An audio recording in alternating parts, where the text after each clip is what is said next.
পারফেক্টভাবে ফুলকো ফুলকো কাপকেক বানিয়ে দেখাবো আমি আজকে আপনাদেরকে। তো আসসালামু আলাইকুম ভিউয়ার, চলে আসলাম নতুন একটা রেসিপি নিয়ে আপনাদের মাঝে। তো আমি এখানে একটা ব্লেন্ডার জারে ডিমের সাদা অংশগুলো নিয়ে নিচ্ছি। তো আমি এখানে 2টা ডিম নিয়েছি, 2টা ডিমেরই সাদা অংশ ব্লেন্ডার জারে নিয়ে নিলাম। আর ডিমের কুসুমগুলো আলাদা করে রেখে দিলাম। এখন এটাকে ব্লেন্ডার করে নিব।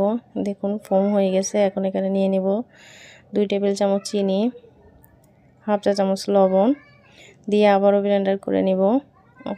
2 টেবিল চামচ সয়াবিন তেল। এখন আবারও ব্লেন্ডার করে নিয়েছি। দেখুন ঘনত্বটা। এখন ডিমের কুসুমগুলো একটু ফেটিয়ে নিব। কুসুমগুলো ফেটে নিয়ে সাদা অংশের সঙ্গে মিশিয়ে দেব। আস্তে করে মিশাতে হবে যাতে ফোমগুলো গলে না যায়। এখন এখানে শুকনো উপকরণগুলো দিব। এখানে নিয়ে নিলাম 1 কাপ আটা আর 1 চা চামচ বেকিং পাউডার, 2 টেবিল চামচ গুঁড়া দুধ। এখন এগুলো একটু চেলে নেব। এখন আমি লাস্টের অংশগুলো ফেলে দিব। এখন এখানে ওই ফেটিয়ে রাখা ডিমগুলো দিয়ে দিব, দিয়ে আলতো হাতে আটার সঙ্গে মেখে নিব। এখন আমি এখানে দিয়ে দিলাম পানি। আপনারা চাইলে এখানে লিকুইড দুধ দিতে পারেন। তো পানি দিয়ে আবারও আমি আলতো হাতে মিশিয়ে নেব।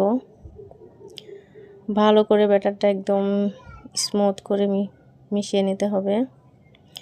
এখন আমি ছোট ছোট কেকের যে বাটিগুলো সেগুলো নিয়ে নিয়েছি। এখানে তেল ব্রাশ করে দিব, দিয়ে অর্ধেকটা বাটি করে ভরে দিব এগুলো। আর দিয়ে দিলাম উপর দিয়ে কিশমিশ, আর আমি পরে কিছু কাজু বাদাম দিয়েছিলাম।